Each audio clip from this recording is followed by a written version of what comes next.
सभी को ओम शांति। आज बाबा ने अपने मुरली में कुछ ऐसे महावाक्य कहे हैं जो मैं आप सभी भाई बहनों से साझा करूंगी। बाबा ने आज कहा है कि मुरली कभी भी मिस नहीं करनी है। बाबा ने कहा है यह मुरली जो है आप आत्माओं का भोजन है। सुबह सुबह मुरली सुन के आपको रिफ्रेश होना है। फिर कोई कोई बाबा के बच्चे पूछते हैं कि यह पढ़ाई क्या हम विलायत में जाके कर सकते हैं? तो बाबा कहते हैं यह पढ़ाई तो बुद्धि का खेल है। बस आपको सेंटर में जाके या कहीं पर भी 7 डेज कोर्स कर अपने पिता का और अपना परिचय लेना है कि मैं कौन हूँ, एक आत्मा, और मेरी आत्मा का पिता कौन है, निराकार शिव परमात्मा। जब आत्मा और परमात्मा का मिलन हो जाता है तो कहीं पर भी जाके हम बाबा से बुद्धि योग लगा सकते।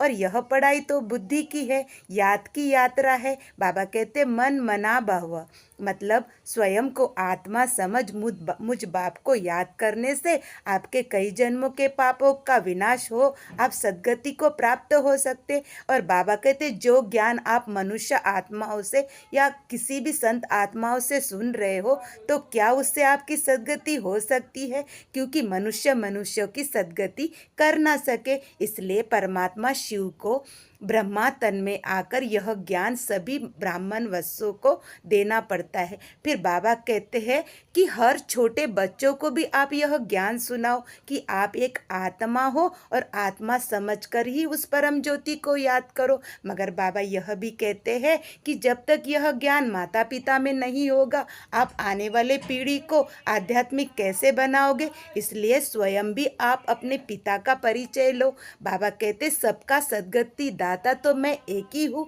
और बाबा कहते हैं कि इस सृष्टि की जनसंख्या कम करने के लिए डॉक्टर, वैज्ञानिक और समाज सुधारक या प्राइम मिनिस्टर अनेकों दवाइयाँ निकालने की कोशिश तो कर रहे, मगर जनसंख्या तो कम नहीं हो रही। मगर बाबा कहते मैं एक धक में आकर ब्रह्मा मुख से यह ज्ञान और इस ब्राह्मणों की उत्पत्ति करता हूँ। और बाबा कहते हैं कि जब आप ब्राह्मणों को पवित्रता का ज्ञान मिलता है तो आप आने वाले 21 पीढ़ी तक पवित्र जीवन धारण करते हो, घर गृहस्थ में भी रहते हुए कमल पुष्प की तरह अपना जीवन जीते हो।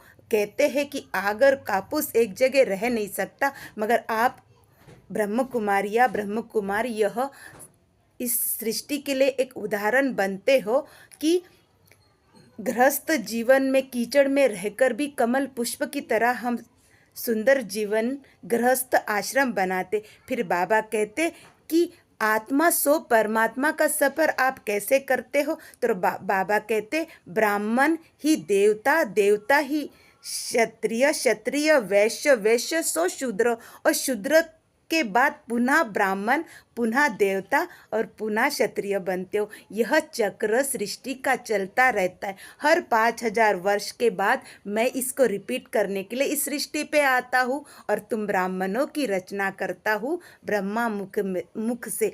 इसीलिए कहते हैं कि जो यहाँ के ब्राह्मण है वो कुक वंशावली है और आप ब्राह्मण मुख वंशावली की। ब्रह्मा के ज्ञान से आपकी उत्पत्ति होती है, नाभि से नहीं।